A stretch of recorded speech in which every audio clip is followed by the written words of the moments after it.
Kembali lagi di Cerita Cinta Channel. Jangan lupa like, comment, and subscribe ya. Terima kasih. Sharon menurut walau dengan perasaan takut. Kunci pintunya, titahnya lagi membuat perempuan itu lebih bingung. Kunci pintunya, Sharon, sentak Ken membuat Sharon kaget. Gadis itu buru-buru melaksanakan perintah suaminya. Berdiri mematung tepat di depan pintu, jemarinya saling memilin dalam kegusaran. Mau sampai kapan kamu berdiri di situ? Ambilkan ganti untukku. Aku tidak nyaman dengan kaos ini. Ken melepas kaosnya begitu saja, lalu melempar ke sembarang arah. Tubuhnya yang polos ia rebahkan di kasur dengan mata terpejam. Sementara Sharon tengah di ruang ganti mengambil kaos sesuai dengan keinginannya. Perempuan itu bingung sendiri kala keluar mendapati pemandangan yang tak biasa. Ken membuka matanya lalu menarik diri hingga terduduk di bibir ranjang, menatap istrinya dingin. Pakaikan, titahnya datar. Sharon menghela nafas pelan, sekuat hati untuk menekan perasaan takut luar biasa yang menyelimuti hati. Pria itu mengangkat kedua tangannya agar kaos itu mudah untuk dimasukkan. Tetap berdiri di samping ranjang, jangan tidur sebelum aku tidur, dan harus bangun sebelum aku bangun, ucap pria itu lalu merebah. Sharon tidak menyahut, pun tidak beranjak sesuai dengan perintah. Beberapa menit waktu berlalu. Ken tak kunjung tidur, membuat kedua kaki Sharon mati rasa karena lelah. Ken menatap tajam istrinya, lalu menarik selimut hingga menutupi seluruh tubuhnya. Rasanya Sharon tidak kuat lagi berdiri. 2 jam lebih perempuan itu stay di sana. Sharon berjongkok dengan nafas lega, memijit kakinya sendiri yang kesemutan. Gadis itu tertidur dengan menyender di badan ranjang, menjadikan bibir ranjang sebagai bantalan. Ken yang malam itu gelisah tidur tiba-tiba terjaga. Ia merasa haus, sedang gelas di nakas kosong. Melihat Sharon yang tertidur di sana, menatap sekilas. Ada perasaan entah. Sedetik kemudian berlalu meninggalkan kamar, mengambil minum sendiri. Tak berselang lama, pria itu kembali dengan gelas di tangannya yang telah terisi air. Minum hingga separohnya, lalu kembali merebah. Keesokan paginya, saat Sharon terjaga, ia langsung kaget mendapati ranjang telah kosong. Keanu sudah bangun lebih dulu. Pria itu sepertinya tengah mandi. Terdengar gemericik air dari luar, membuatnya sedikit takut karena dalam kesalahan. Keanu menyiapkan air sendiri dan tentu saja terbangun lebih awal. Sharon bingung sendiri saat pria itu keluar dari kamar mandi, siap menerima omelan karena pagi ini terlambat bangun pagi. Siapkan kemejaku, warna putih, titahnya dingin. Sharon pikir Ken akan marah, tetapi sepertinya di pagi hari cukup membuatnya repot sendiri. Sharon menyodorkan kemeja sesuai warna yang dipesan. Lagi-lagi pria itu menyuruhnya untuk memakaikan. Layaknya istri yang begitu memanjakan suaminya.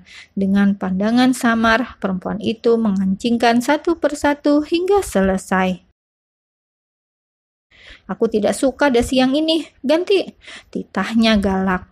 Sharon yang tengah sibuk memilih dasi yang matching dibuat kaget dengan kemunculan Keanu mengulurkan tangannya mengambil jam tangan. Perempuan itu menatap takut Ken yang tepat di depannya. Dengan jarak 1/2 meter, pria itu mengikis jarak, membuat Sharon kebingungan sendiri. Pasangin, ucap pria itu merebut dasi di tangan Sharon, lalu memasangkan pada dirinya. Sharon bertugas merapikan hingga dasi itu terpasang dengan benar. Sedikit berjinjit, mengabaikan jantungnya yang hampir lepas, mengingat jarak keduanya yang begitu dekat. ganti pakaian kamu, hari ini kamu ikut, ucap Keanu tanpa bisa dibantah. Sharon menurut berganti pakaian setelah mandi, keluar dari ruang ganti. Tetapi nampaknya kali ini pria itu kurang suka dengan warna pakaian istrinya, hingga membuatnya kembali bertitah untuk menukarnya. Lama banget sih, di lemari kan banyak yang baru. Sentak Ken masuk begitu saja ke ruang ganti, hingga membuat Sharon menjerit. Ken langsung keluar, membanting pintunya cukup keras. Ya Tuhan, Sharon mengelus dadanya dramatis dengan tubuh bergetar. Setelah kejadian yang tak terduga tadi, di mana separuh tubuh Sharon terlihat jelas oleh netranya, membuat keduanya sama-sama terdiam. Sharon yang malu, tetapi tidak tahu harus berkata dan berbuat apa. Sementara Ken pura-pura lupa dan tidak pernah melihat apapun. Keduanya berjalan cepat keluar dari kamar. Sharon mengikutinya dari belakang. Aku tidak ngopi di rumah pagi ini, nanti saja di kantor, ucap pria itu langsung melangkah keluar. Sharon mengikutinya seperti biasa duduk di jok belakang. Pindah depan, kamu mau orang-orang yang melihat kita merasa aneh? Jaga sikap bila di luar, kamu adalah istrinya Keanu Abraham, semua mata tertuju padamu, jangan coba-coba membuatku malu, tandas Ken tanpa mau dibantah. Sharon kembali keluar, beralih menempati jok samping kemudi.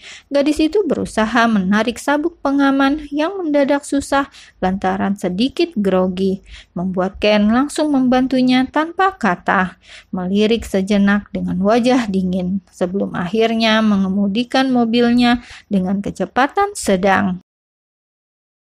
Sampai di kantor, pria itu langsung menjadi pusat perhatian.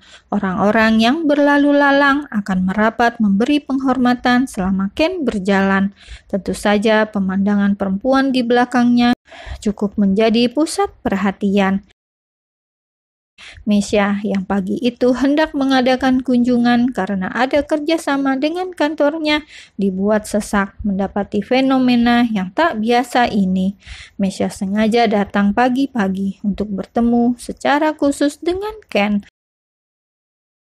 Namun kedatangan perempuan di belakangnya telah membuat hatinya layu seketika. Semangatnya hilang. Bahkan karena kesal, terancam membatalkan semua kontrak kerjasama yang hendak berjalan. Jadi benar si Ken menikahi si miskin itu, gumam Mesya sakit hati. Dilihat dari segi manapun, Mesya lebih unggul daripada Sharon. Ia pun semakin penasaran apa yang membuat Ken memilih perempuan itu menjadi istrinya. Rasa penasaran Mesya membuat gadis itu menyuruh seseorang untuk mencari tahu asal-usul Sharon yang begitu tiba-tiba, hingga masuk menjadi asisten pribadinya dan dalam sekejap menjadi istrinya. Sementara dirinya rela mencintai bertahun-tahun lamanya, tak membuatnya sedikit peduli atau melirik dirinya. Tentu saja Mesya tidak terima. Buatkan kopi dengan ukuran yang pas, jangan sampai keliru, khusus punya aku, titahnya. Sharon menuju pantry. Tentu saja itu membuat orang-orang bertanya-tanya. Banyak dari OB yang ingin membantunya, namun tak sembarangan orang bisa berkesempatan membuatkan minuman untuk bos mereka. Keanu yang terlalu pemilih dan tidak suka sembarangan. Nona, Anda cantik sekali. Ada yang bisa saya bantu? Ucap salah satu staf di sana, mengetahui perempuan itu hendak membuatkan kopi untuk bosnya. Kesempatan yang langka, hanya sesuai keinginan Ken saja. Terima kasih, biar aku saja, tolak Sharon lembut.